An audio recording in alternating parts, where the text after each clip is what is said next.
Hello everyone, very good morning. इस video में discuss करेंगे चैप्टर नंबर 4 क्लास 12 की हिस्ट्री जो थीम 2 है उसको हम डिस्कस करेंगे। चैप्टर नंबर 4 हम आज स्टार्ट करेंगे। चैप्टर का नाम है peasant, zamindar and the state. Basically agrarian society and the Mughal empire के बारे में हम डिस्कस करने वाले। टाइम पीरियड 16th सेंचुरी से 17th सेंचुरी के बीच में। ये रूरल सीन दिखाया गया है मुगल पेंटिंग के दौरान।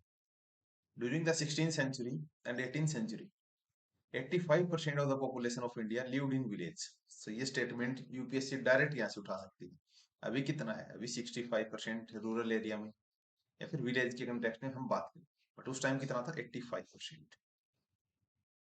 Both peasant and landless elites जो थे are involved in agriculture production में। Peasant as well as landless, sorry, landed elites जिनके पास लैंड अच्छी खासी है। पीजेंट और लैंडेड एलिट्स दोनों agriculture production and claim right to share the product. कि जो आपके लैंडेड इलीट्स हैं वो अपनी लैंड पीजेंट्स को रेंट पे देते हैं एंड उनसे आधा प्रोडक्शन भी मांग सकते हैं। This products this created relationship of cooperation. Competition का रिलेशन ऐसे निकल के आया। कंफ्लिक्ट भी हुए हैं इससे, बिकॉज कई बार जो था क्रॉप फेलियर के कारण इतना प्रोड्यूस नहीं हो पाता। फिर लैंडेड इलीट्स भी टॉर्चर करते थे पीजेंट्स को एंड पीजेंट ऑलरेडी इतना वर्क किया एंड कुछ भी नहीं मिला। And some of agrarian relationship made up rural society. And at the same time, agencies from outside also entered in the rural world. जैसे ब्रिटिशर्स आ चुके थे, वो ये ट्राई कर रहे थे कि कैसे ना कैसे इंडिगो हम उगाएं, कॉमर्शियल क्रॉप्स हम उगाएं एंड यहाँ पे एक्सप्लॉइट करें जितने भी रिसोर्सेज, जितना ज्यादा हम कर सकते हैं। Most important among these was Mughal state which derived the bulk of its income from agriculture production। तो मुगल एम्पायर भी टैक्स के थ्रू बहुत सारा अपना रिवेन्यू कलेक्ट करता था। एजेंट ऑफ द स्टेट जो रिवेन्यू असेसर थे, कलेक्टर थे, रिकॉर्ड कीपर थे, so to control the rural society. ये रूरल सोसाइटी को कंट्रोल करना चाहते थे so as to ensure that cultivation took place and state has got regular share. कि स्टेट को रेगुलर शेयर मिलता रहे from the produce. Since many crops are grown for the sale, बहुत सारे क्रॉप बेचने के लिए, कई ट्रेड करने के लिए। Money and market entered the village and link the agriculture areas. इसको कनेक्ट कर दिया टाउन्स के साथ। अब पीजेंट एंड एग्रीकल्चर प्रोडक्शन को देखते हैं। Basic unit of agriculture society क्या था उस टाइम? विलेज। आज भी अगर बात करें बेसिक विलेज रहेगा। एंड बिल्कुल अगर माइनर लेवल पे बात करें दैट इज फैमिली। इनहेबिटेड कौन रहते थे इसमें? पीजेंट, जो परफॉर्म करते थे manifold seasons task that made up agriculture production through out the year. Tilling the soil, soil को जोतना, सोइंग बीज बोना, सीड हार्वेस्टिंग, हार्वेस्टिंग भी करते थे। क्रॉप इट वाज जब वो पक जाती थी। Further they contribute their labour to the production of agro based goods such as sugar और ऑयल की फैक्ट्री में वो काम करते थे। But rural India was not characterised by settled peasant production alone. लेकिन सिर्फ एग्रीकल्चर और पीजेंट से ही रूरल इंडिया नहीं बोल सकते। यहाँ पे और भी थे, जैसे area of large tract of dry land भी, हिली रीजन भी यहाँ पे थे जिनको कल्टीवेट नहीं किया जा सकता था for the sun and more than fertile expanse of the land. In addition forest was made up substantial proportion of territory, ये बना लिया गया। We need to keep up very topography in mind when discussing agrarian society, because agrarian society आपकी north east की भी हो सकती है, एग्रेरियन सोसाइटी आपकी नॉर्थ वेस्ट की भी हो सकती है। दोनों में बहुत सारा डिफरेंस मिलेगा। यहाँ पे फॉरेस्ट बहुत इंपॉर्टेंट रोल प्ले करेंगे, यहाँ पे क्रॉप बहुत important role play.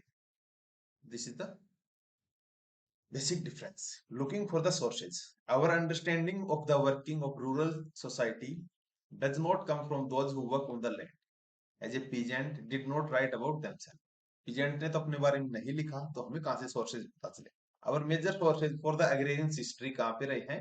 16th and early 17th century में जो chronicles थे, जो document थे मुगल्स कोर्ट में, जैसे आईन अकबरी, इसकी 3 वॉल्यूम बनाई थी। मुगल एम्पायर के एडमिनिस्ट्रेशन के बारे में, कईयों में उनके एंसेस्टर के बारे में इस हिसाब से। थर्ड वॉल्यूम में उनके एडमिनिस्ट्रेशन के ही बारे में बात की गई थी। फर्स्ट में उनके मुगल वगैरह कौन थे इसके हिसाब से। One of the most important chronicles कौन था? आईने अकबरी। इसका मतलब है in short the I. See section 8 आप देख सकते हैं। ऑथोराइज्ड बाय अकबर ने इसको लिखवाया था। कोर्ट हिस्टोरियन कौन था? अबू फजल। तो आईन अकबरी का राइटर कौन रहेगा? Abu Fazal. This text meticulously recorded the arrangement made by the state. State ने जो जो चीजें अरेंज की थी उनके बारे में यहाँ पे लिखा गया है एंश्योर कल्टीवेशन के लिए, कि कल्टीवेशन अच्छे से उसके। जैसे हम बात करें, दसाला सिस्टम भी आया था टोडरमल के कंटेक्स्ट में, जो अकबर का फाइनेंस मिनिस्टर था, उसने स्टार्ट किया था कि 10 साल तक असेसमेंट कर लेंगे एंड उसी के हिसाब से आपका टैक्स रहेगा। एंड ये असेसमेंट आपका ऑन बिहाफ ऑफ लैंड, कि लैंड की क्वालिटी कैसी है, फर्टिलिटी लैंड में कितनी है, to enable the collection of revenue by the agencies of the state and to regulate the relationship between the state and rural magnate, जो जमींदार थे। And central purpose of the Ain was to present a vision of Akbar Empire, कि अकबर के empire का क्या vision है। आज भी हम गवर्नमेंट की बात करते हैं 2030 तक के जो हमारे एसडीजीज हैं, सस्टेनेबल डेवलपमेंट गोल, उनके कंटेक्स्ट में आप देख सकते हो कि ये उसके एसडीजी हो सकते हैं, जहाँ पे सोशल हार्मोनी हो, was provide by strong ruling class and any revolt या फिर assertion of autonomous power against the Mughal state was in the eye of author of the ain and predestined to fail. In other words, whatever we learn from the ain about peasants remain a view from the top.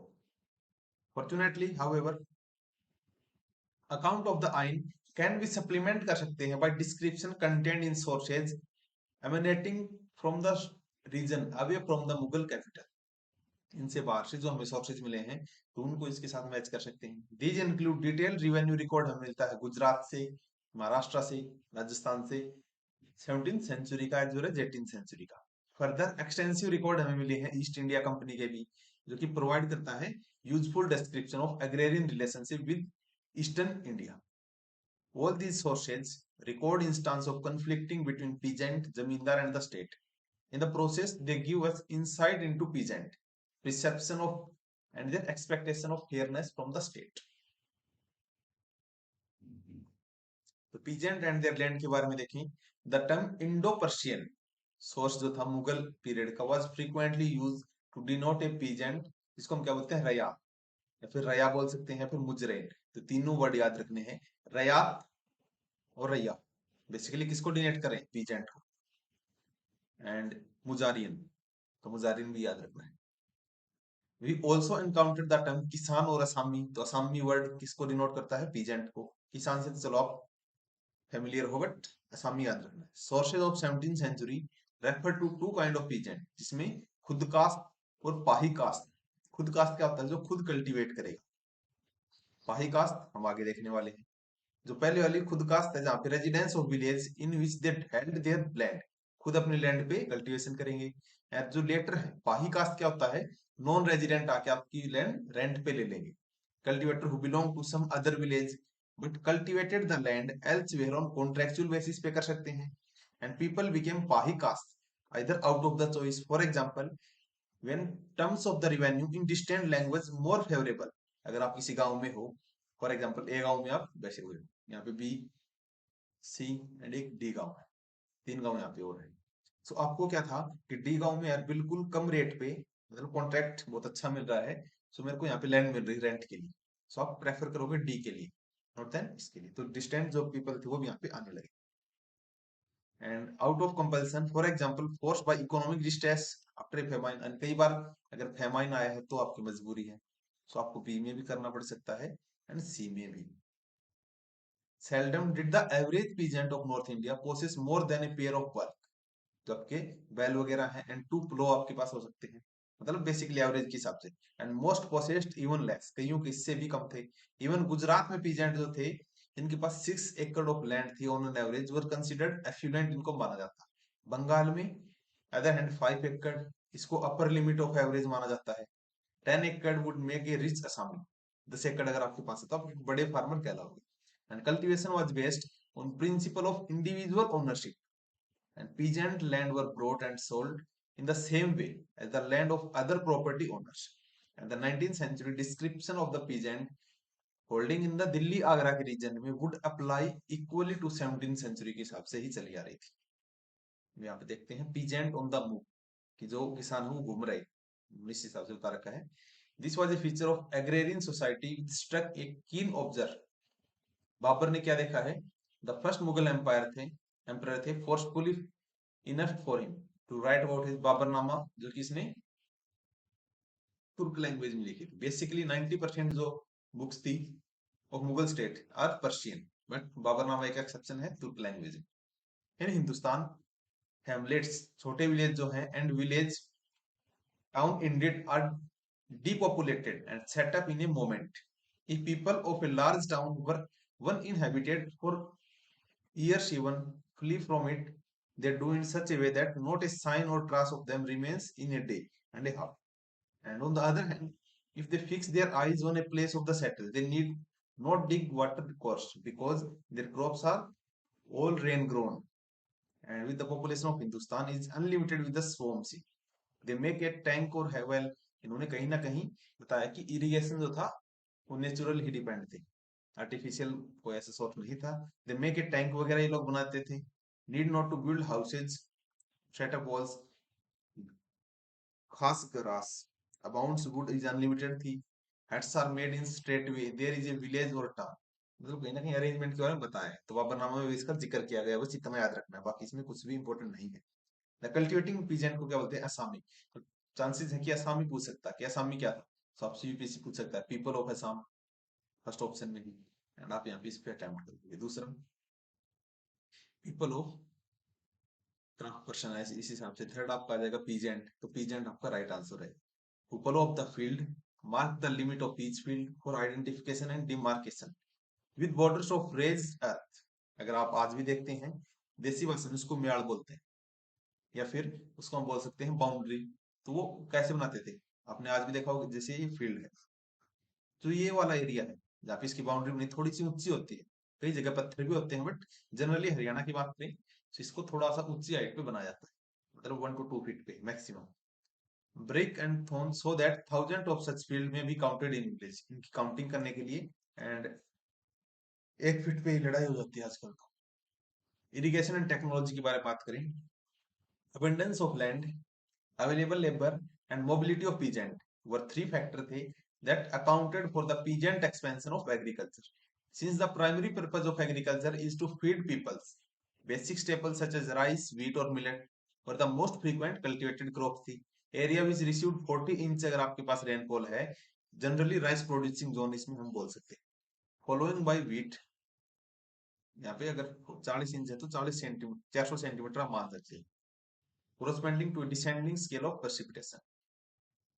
Wheat और millet आपका थोड़ा सा कम area जहाँ पे rainfall कम है उसमें grow कर सकते हैं। Monsoon remain backbone of Indian agriculture का था, एंड वो आज भी है, बट देयर ओवर क्रॉप्स जिसमें रिक्वायर था additional labour, and artificial system of irrigation की इसमें रिक्वायर थी, has to be devise for it. Irrigating trees and field के बारे में यहाँ पे स्पेशली बताया, ये भी वापरनामा में। तो वापरनामा में आपकी फील्ड इरिगेशन इनके कंटेक्स्ट में दिया गया है, तो याद रखना है। इसमें इरिगेशन डिवाइस के बारे में बताया। The greater part of Hindustan country is situated on level land and many part of its town and cultivation land are it now where has running water for water is not at all necessity in cultivating crop and orchard.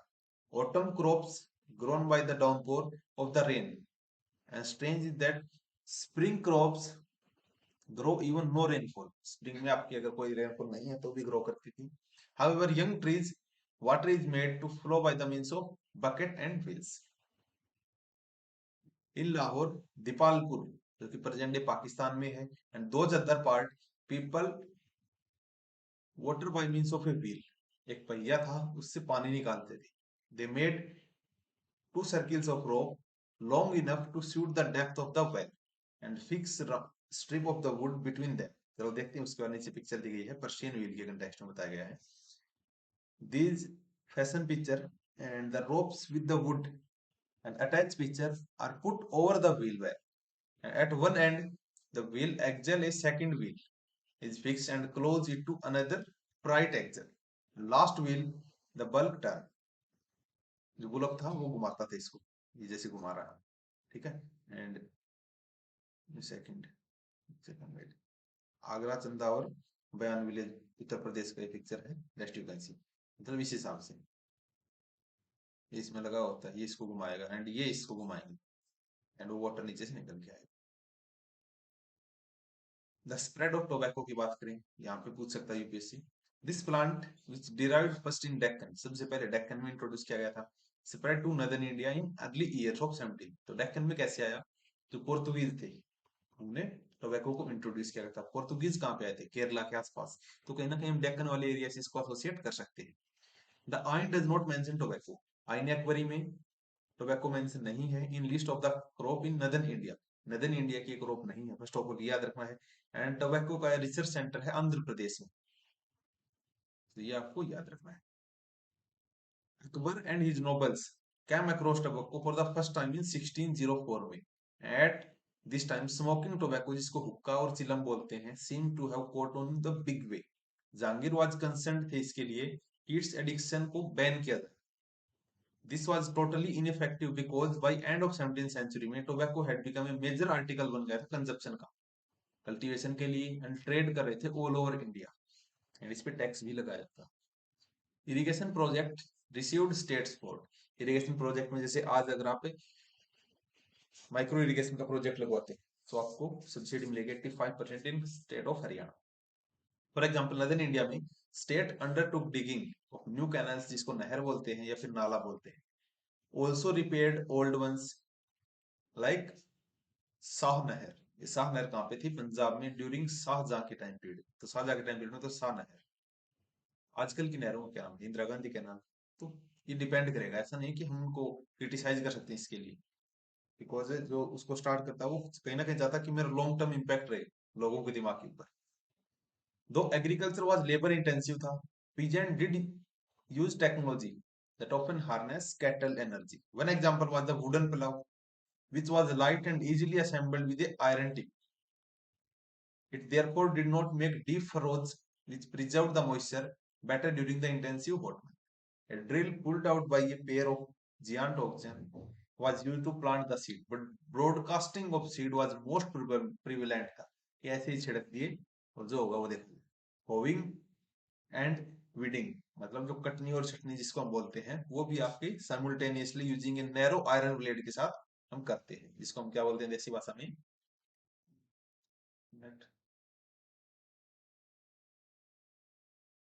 खुरपी के context में होता है, एक और होता है, अभी मैं स्किप कर गया माइंड से। इंस्ट्रूमेंट का नाम अपना लोकल लैंग्वेज में बोलते हैं उसको, मतलब इस टाइप का होता है आगे से इसको, एंड इजीली आप इसको पकड़ के आगे की साइड चल के काट सकते हैं। Abundance of the crop, agriculture was organised around two major seasonal cycle, जिसमें खरीफ जो कि ऑटम टाइम पीरियड में आएगी, रबी स्प्रिंग में। This would mean the most region, except those terrains that are the most arid and inhospitable, produce a minimum of two crops, जिसको हम क्या बोलते हैं? दो फसला। And where some of the rainfall were irrigated, assumed continuous supply of water है, यहाँ पे हम तीन crops भी ले सकते हैं। This ensured what? An enormous variety of produce. For instance, we are told in the आइन अकबर में हमें क्या बताया गया है कि मुगल प्रोविंस ऑफ आगरा में 39 वेराइटी थी क्रॉप्स की, दिल्ली में 43 वेराइटीज हैं, और द टू सीजन्स। बंगाल में 50 वेराइटी राइस की, तो ये भी आपको याद रखना। However, focus of cultivation of basic staples did not mean that agriculture in medieval India was only for subsistence। तो हम ऐसा नहीं बोल सकते कि सिर्फ एग्रीकल्चर ही सब्सिस्टेंस था। बेसिकली ये डिपेंडेंट थे सभी लोग इस पे, डायरेक्टली और indirectly, for the food, but trade कर सकते थे और भी आपके पास ऑप्शंस थे। We often come across the term that is जिन से कालिंग, कामिल, मतलब परफेक्ट क्रॉप, तो ये भी आ सकता है व्हाट इज कामिल। फिर जिन से कामिल is use for medieval time period, that is perfect crop. The Mughal state also encouraged the peasant to cultivate such crop as they brought in more revenue। जिनसे ज्यादा रेवेन्यू आएगा तो वो उस क्रॉप को ग्रो करने के लिए लोगों को एनकरेज करेंगे। Crop such as cotton, sugar cane, जिनसे कामिल, par excellence।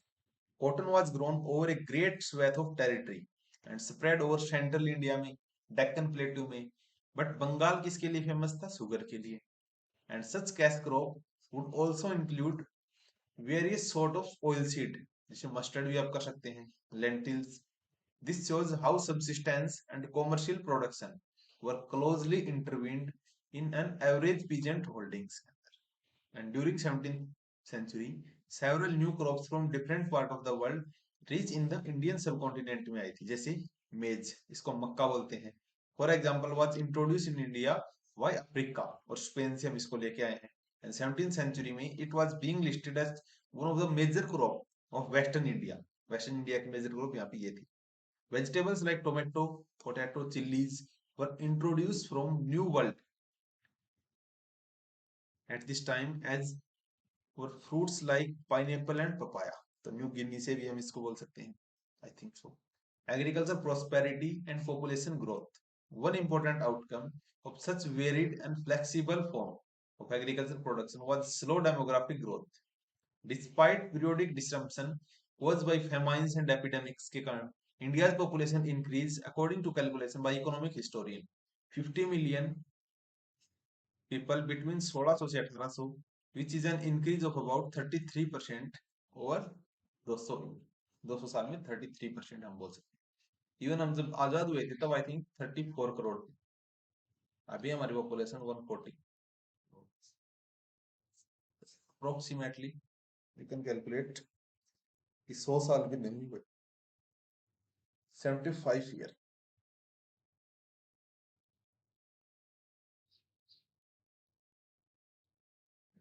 The village community. The above account make it clear that agriculture production involved the intensive participation था and initiative of the peasantry. How did this affect the structure of agrarian relation in the Mughal society? To find out, let us look the social group involved in agriculture expansion में जो शामिल थे and at their relationship and conflict. We have seen that peasant held their land in individual ownership के अंदर थी. At the same time, they belong to the collective village community में वे लोग थे. Many aspects of their social existence were concerned. There were three constituent of this assembly, जिसमें सबसे पहले cultivator होते हैं जो लैंड को एक्चुअल में कल्टीवेट करेंगे. पंचायत, जो कि गांव की पंचायत होती है. एंड विलेज हेडमैन, जिसको मुकद्दम और मंडल बोलते हैं. तो विलेज हेडमैन पे क्वेश्चन आ चुका है, तो focus on it. What is muqaddam, that is village headman. What is mandal, मंडल ऐसा विलेज के कंटेक्स्ट में नहीं बोलना, but village headman. Early 19th century की पेंटिंग डिपिक्ट कर रही है विलेज ऑफ पंजाब. सो आपने मूवीज में भी देखा होगा पंजाब की village. Caste and rural milling. Deep inequities on the basis of caste and other caste-like distinction mean that cultivators are a highly heterogeneous group था. Among those who tilled the land was a sizable numerous who worked as a menial or agriculture labor. तो माजूर कौन था? agriculture labor. ऐसे वाले word ही UPSC पूछता है medieval India से. Despite the abundance of cultivable land, certain caste group were assigned in menial tasks, thus relegated to poverty. Though there was no census at that time, the little data that we have suggests that such group comprise a large section of village population and had at least resources and were constrained by their position in caste hierarchy, such like Dalits of modern India. Such distinction had begun permeating into their communities, and in Muslim community, manuals like हलाल खुरान, जिसको क्या बोलते हैं scavenger. तो scavenger, manual scavenging का जो act है हमारा 2013 का, वो आजकल न्यूज में था. उससे रिलेटेड आपसे पूछ सकता है. स्कैवेंजर बेसिकली क्या होता है? जो वेस्ट ऑफ ह्यूमन को साफ करते हैं बेसिकली, जैसे सीवर वगैरह आपकी. बट आजकल गवर्नमेंट ने क्या कहा कि सिर्फ मशीन होनी चाहिए. एंड जो मैन होल वर्ड होता है, जैसे रोड पे आप एक देखते हो होल, उसमें आदमी जा सके इतना बड़ा होल था, लेकिन अब उसका नाम बदल दिया मशीन होल. तो यहाँ पे पूछ सकता है हलाल खुरन क्या था? That is scavenger. Very very important. Were housed outside the boundary of village. इनको विलेज से बाहर रखा जाता था. एंड सिमिलरली मल्हा जहाज, ये बेसिकली क्या थे? बोटमैन. इनको भी कंपेरेबल, इनको स्लेव सी माना जाता है, स्लेव से कंपेयर किया जाता है. देयर वर डायरेक्ट कोरिलेशन था बिटवीन कास्ट एंड पॉवर्टी के अंदर. अगर आप लो कास्ट से हो तो देयर आर हाई चांसेस कि आप पॉवर्टी में ही रहोगे, मतलब उस टाइम के हिसाब से. बिकॉज ये लोग ऊपर ही नहीं उठने देते किसी को, कि अपर कास्ट, ब्राह्मण, ये सब. social status at the lower strata of the society. Such correlation were not so marked at intermediate. In manual form, From 17th century, Marwad में Rajput mentioned as peasants sharing the same place with Jat, जाटों के equal थे, who were accorded in lower status in the caste hierarchy. So Rajput और Jat equal level में है फिलहाल, but even Jat को उस time peasant के कंटेक्स्ट में उनको शूद्र की कैटेगरी में रखा गया था कहीं ना कहीं एंशियंट टाइम में, बट यहाँ पे बताया गया कि ये दोनों एक ही ऑर्डर से बिलोंग कर रहे हैं। एक मिनट,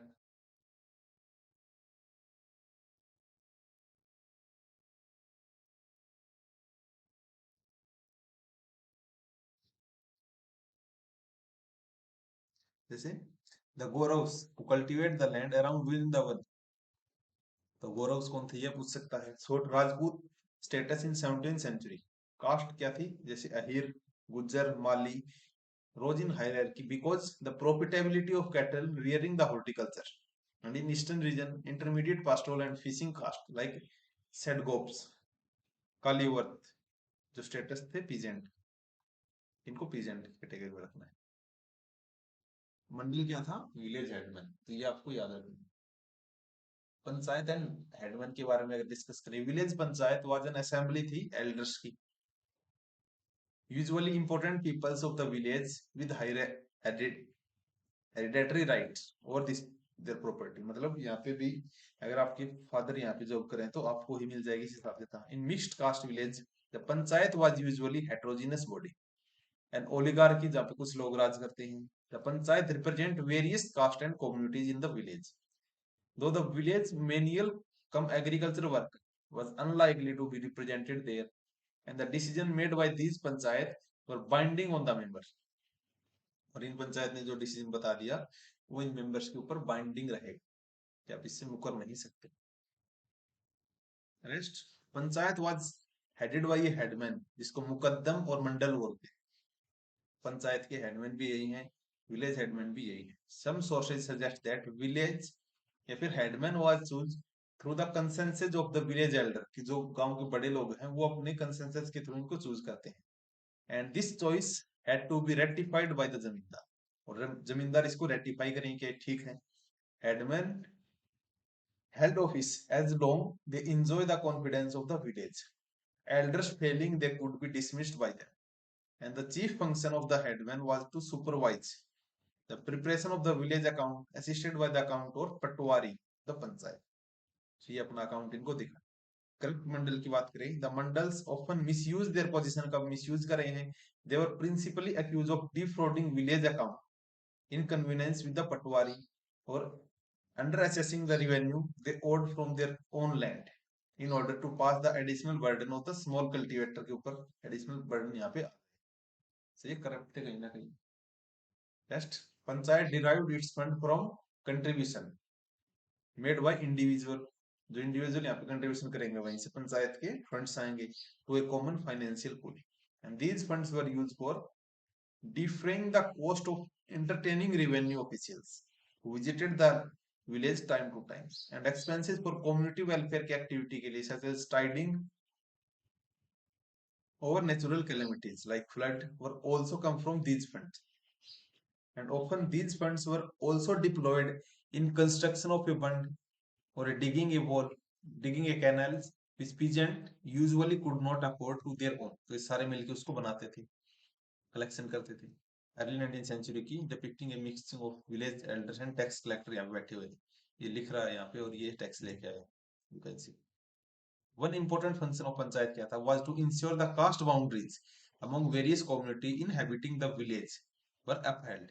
ईस्टर्न इंडिया में all marriage were held in the presence of mandal, मंडल के मतलब मंडल यहाँ पे प्रेजेंट होगा, that is village headman. In other words, one of the duty of the village headman was to oversee the conduct of members of village community, chiefly to prevent any offense against their caste, ताकि उनके against कोई offense वगैरह ना हो।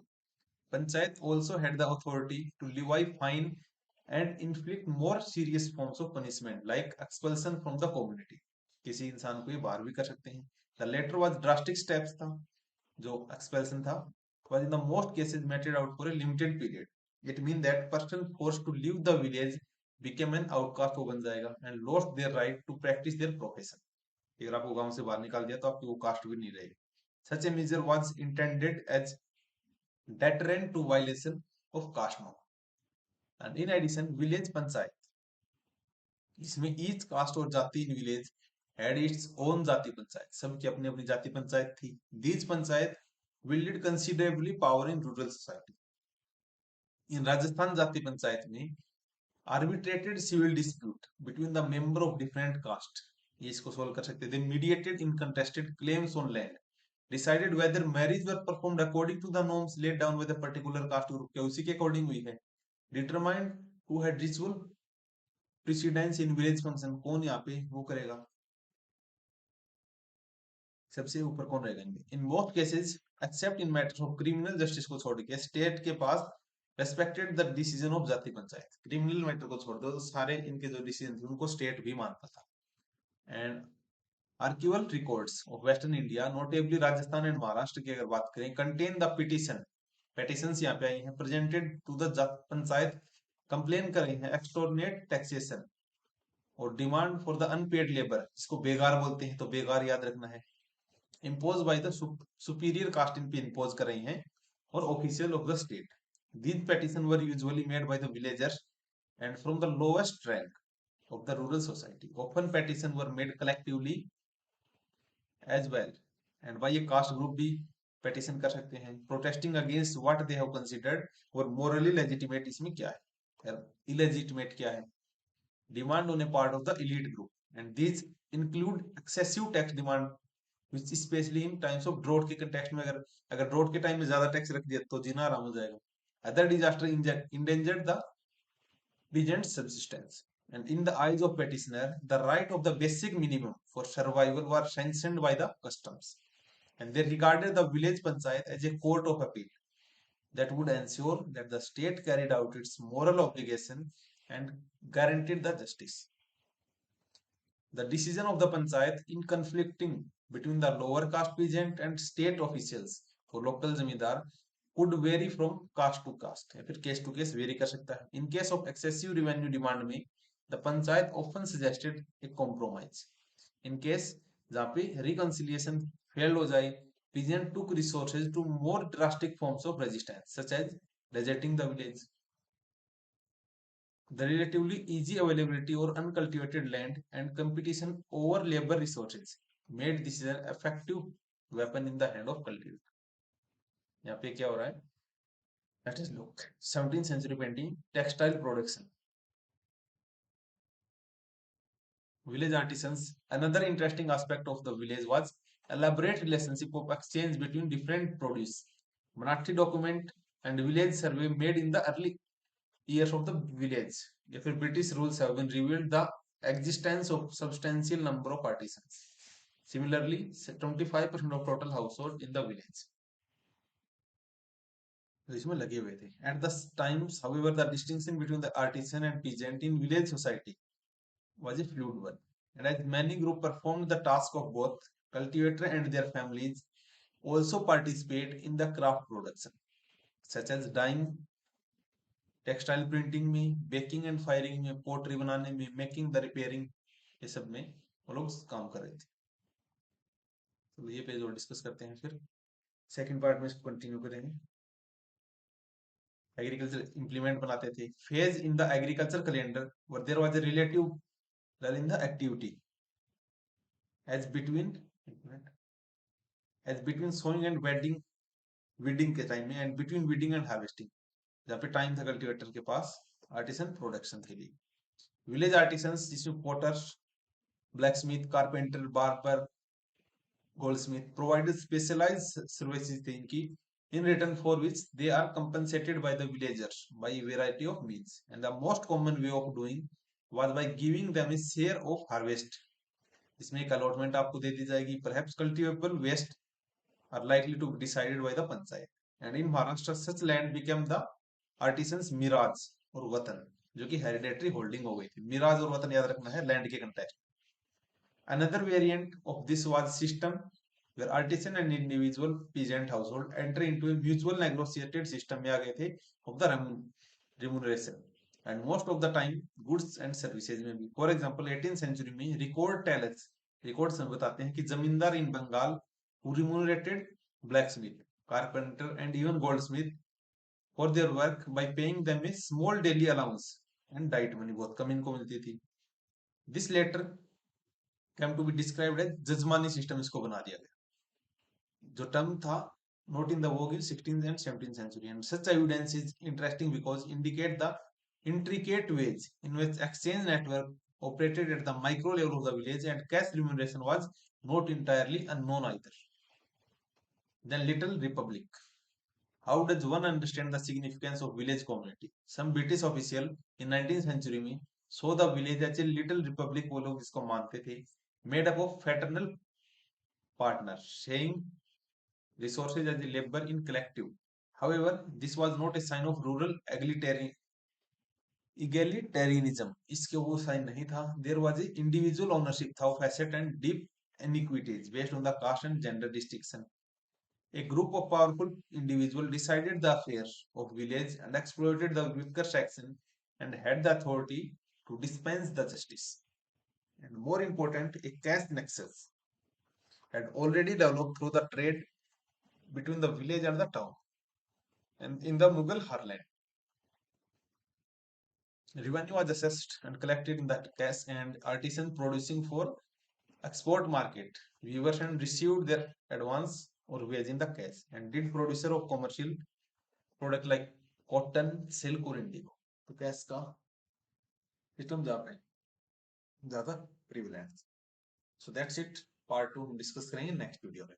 ये part थोड़ा सा complicated, यहाँ पे जितनी भी टर्म्स हैं सिर्फ उन्हीं पे फोकस करना एंड एक स्टोरी फॉर्मेट में ही समझते हुए चलना है.